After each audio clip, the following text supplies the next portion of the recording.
So, today we have a lot of new news regarding add-ons in the future. This is a topic we've known was coming because Ian hinted on it in the past, but today we got a lot of new info dumps that I wanted to discuss on this channel. Now, as some of you already know, I'm the main author of Deadly Boss Mods, and I've discussed it quite a bit on this channel, as well as other technical things or add-on related topics, so this is obviously my wheelhouse, so it's certainly dragged me out of retirement, but today I want to talk about everything that was discussed and give you my own opinions and takes on it and what I think the future will be for both add-ons and DBM. I want to go right down the list, and first I'm going to start with the rotation helper in patch 11.1.7 because that's the next thing they're going to add.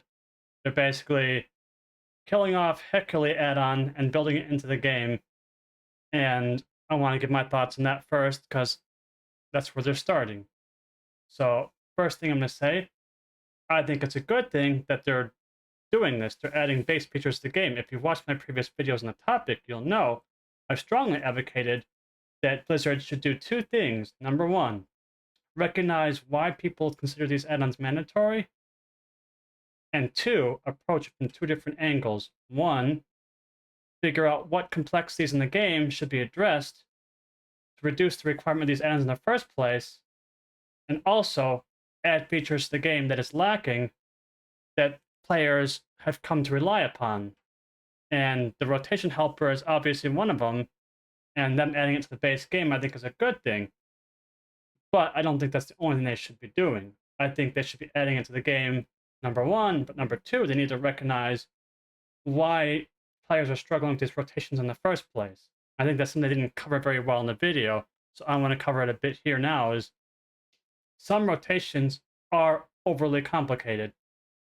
Add-ons are installed for one main reason, to address complexity in the base game that users feel they need a helping hand for.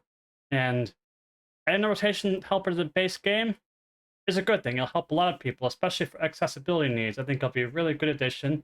But I also think Blizzard needs to take a step back and look at why players are struggling with some of these rotations, why certain specs and classes are difficult to play, and they should be tackling it on that end too, and not just throwing a band-aid at it and saying, here you go, just use the rotation helper or the one-button macro if you can't play the rotation. Like, I think they need to solve it from both ends, and I don't really think they cover that very well in the video. Now, I do want to cover another topic, is they add this to the game, players are already getting hyperbole on Reddit and Twitter and going, well, that's just going to make it mandatory. It's not a mandatory add-on, now you have mandatory one-button macro. They didn't listen to the video too carefully, or they've never actually used the add-on Heckley before. I don't know if I'm pronouncing it right, but anyway. They don't realize that the one-button macro doesn't bring you up to a 90th percentile player. It's going to bring you more down here in the middle, instead of being down here at the bottom, or like here.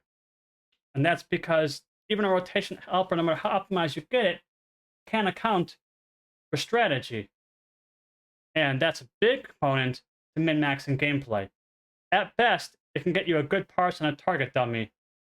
But in a Mythic Plus or a Raid, it's not going to account for the fact that you have to soak this, or you got targeted with this debuff, or in the Mythic Plus, you want to save your cooldowns for the third pull because it's going to be a Giga pull, and that's where you're going to pop hero.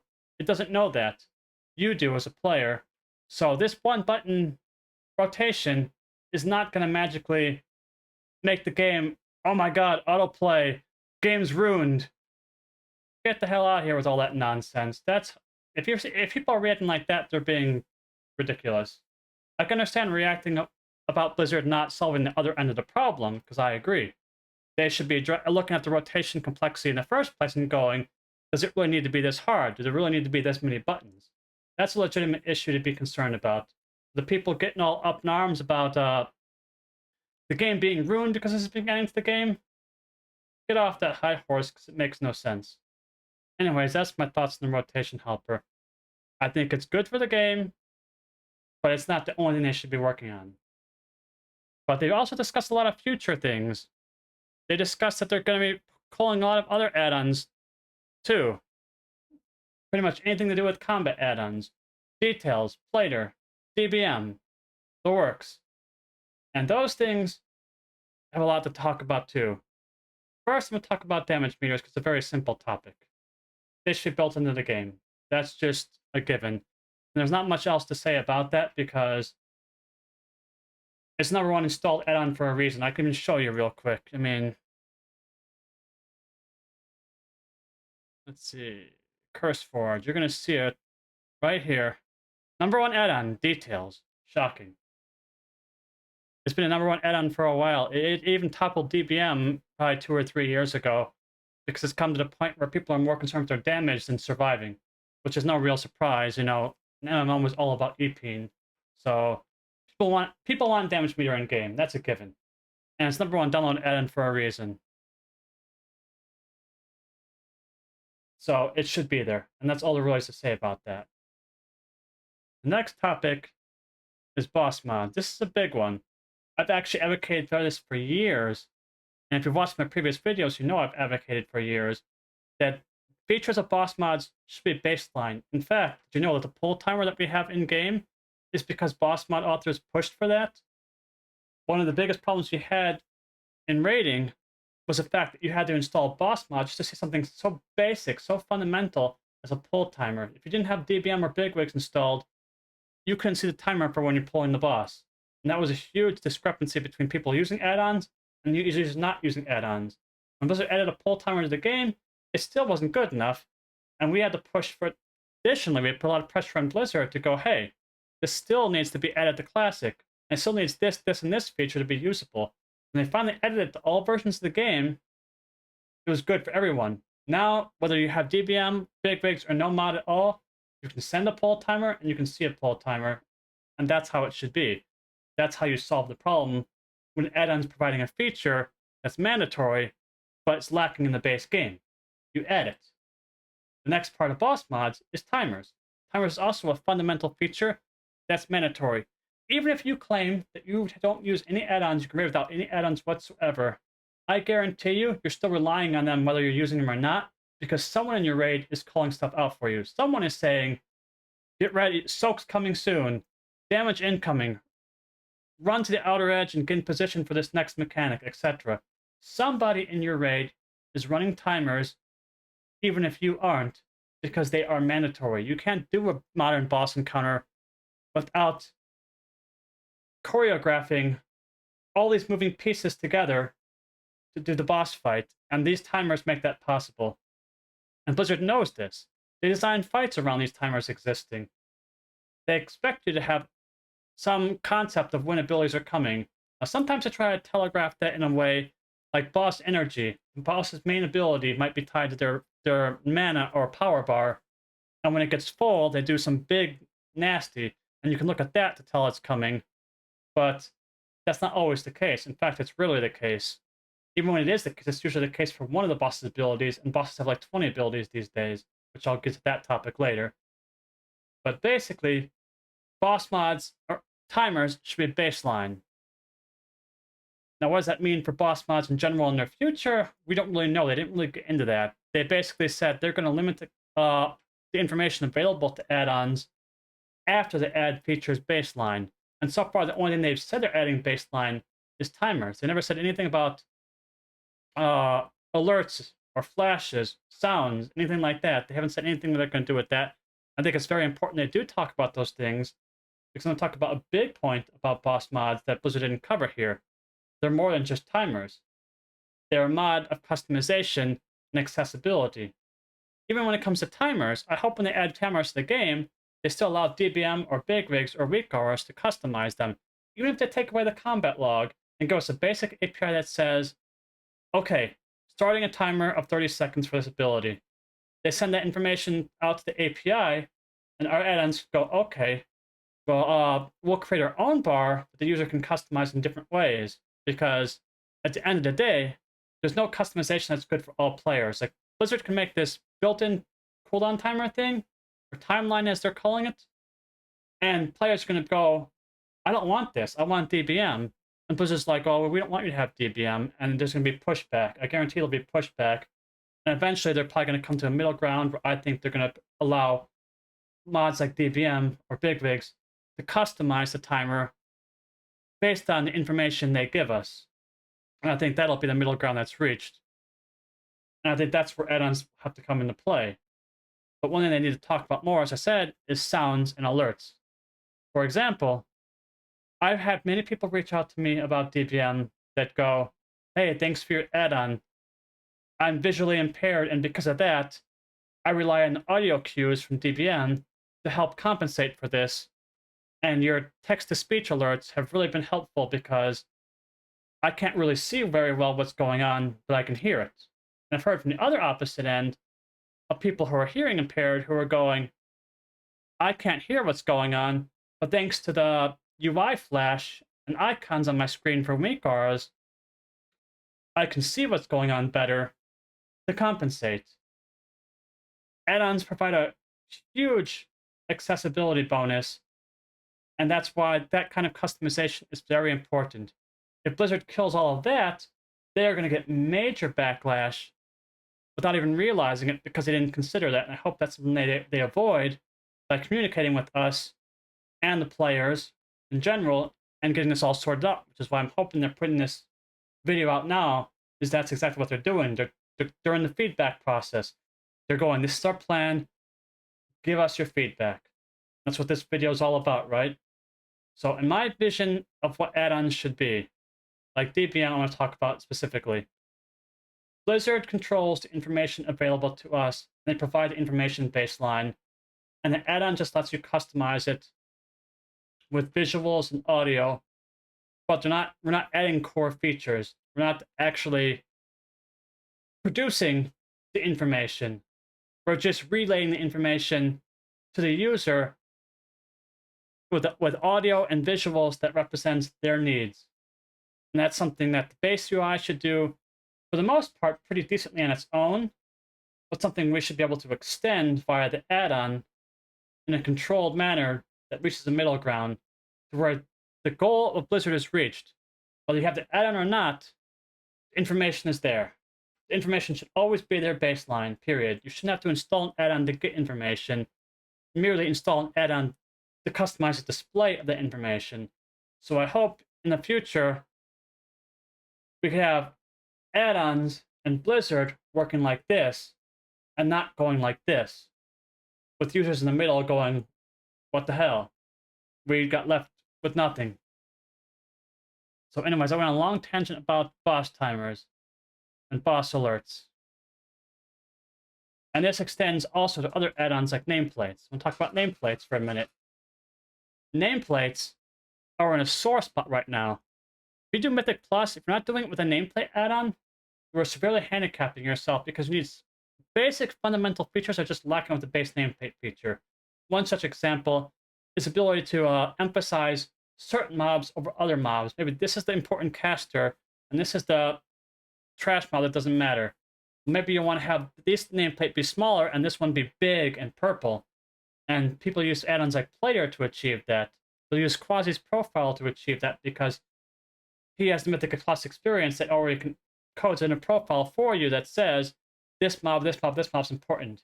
Now, Ian touched on that briefly when he talked about cast bars. He's like, you want to make sure this cast looks more important than that cast. That's another thing people are using Player for. So he acknowledges that in a way. That's very important. But it has to go further than that. It has to still be up to the player to choose what's important and what's not. Because a tank is going to find that this spell is more important than that spell, while a healer is going to agree to disagree and be like, no, this one's more important, not that one. And it's going to be, each player has different individual needs. So at the end of the day, you can't just hard code something and say, this is what we decided is important. Players have to decide that, which is why nameplate mods exist in the first place with so many customization options, so that players can decide that. So if Blizzard is going down this path again of restricting combat add-ons, they're going to have to do a major overhaul of the nameplate system to make sure everything, every facet of nameplates is customizable, and they could reach their goals with this customization.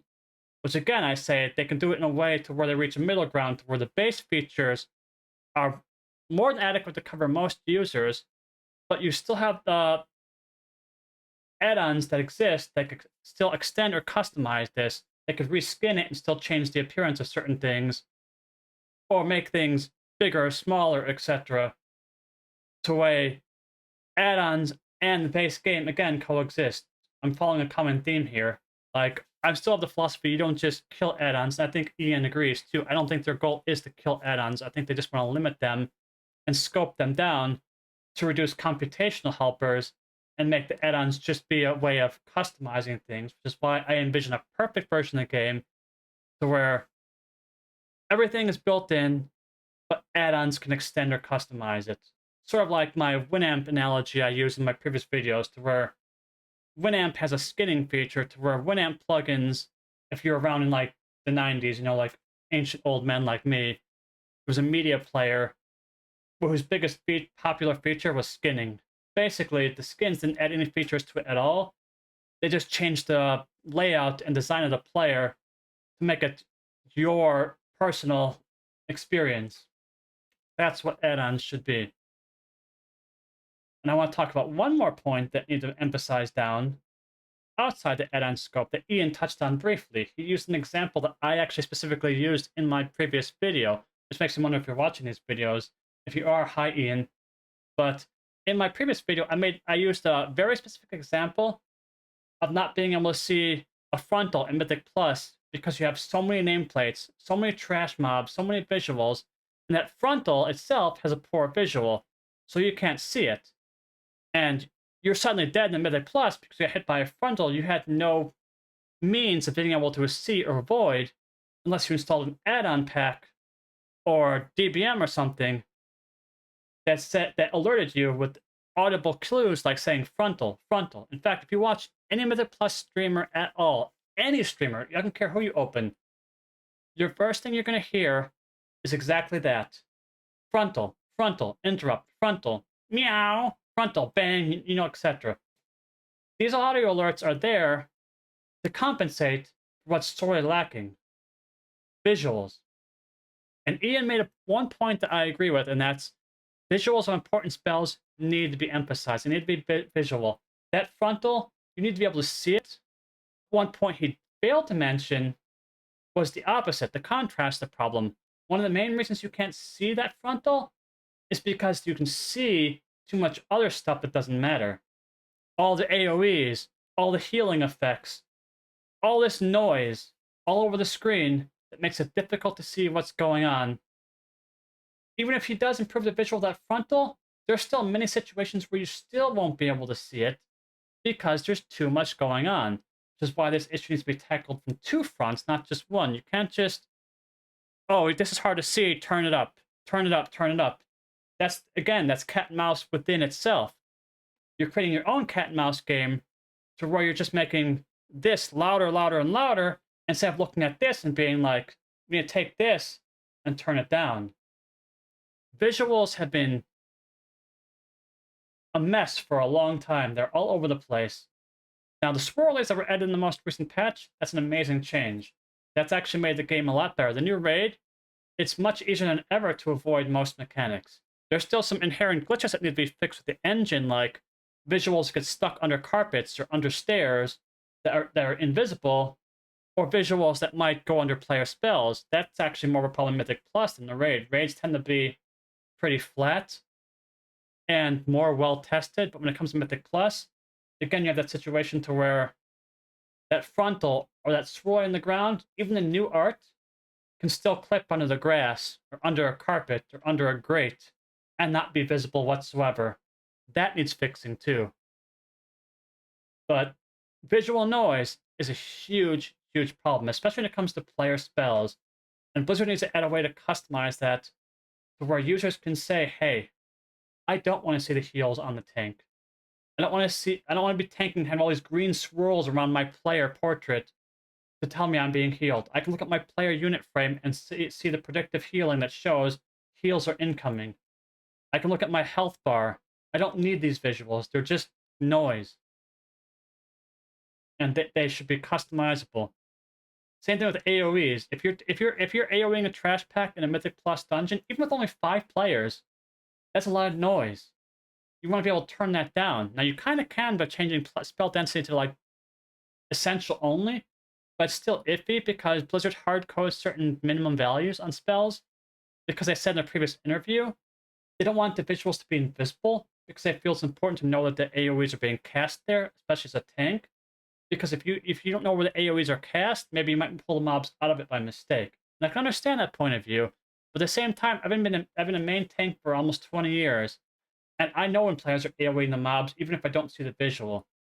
I know my goal in taking the mobs isn't to kite them around in circles and be like, oh, you dropped Death and Decay there? Oh, and move the mobs over here and get fucked. Pardon the language, but I mean, that's just how Mythic Plus goes. You know, as a tank, I'm not doing that. I'm trying to keep the mobs as still as possible, except in the off chance we have some bullshit Mythic Plus affix, like the old Necrotic one that stacked on tanks indefinitely, and you did have to kite the mobs around the drop stacks all the time. In fact, that's gone.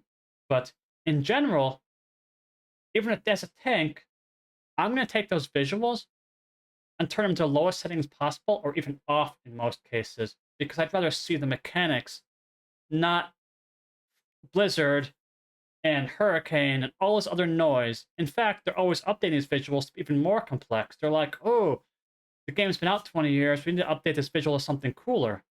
And that's nice. These new visuals are cooler, they're also noisier. It's one of those things, again, it's you have to allow the user to decide whether they want that or not, and customize it. And visual noise is a big part of why add-ons like GTFO and DBM and weak auras exist in raids.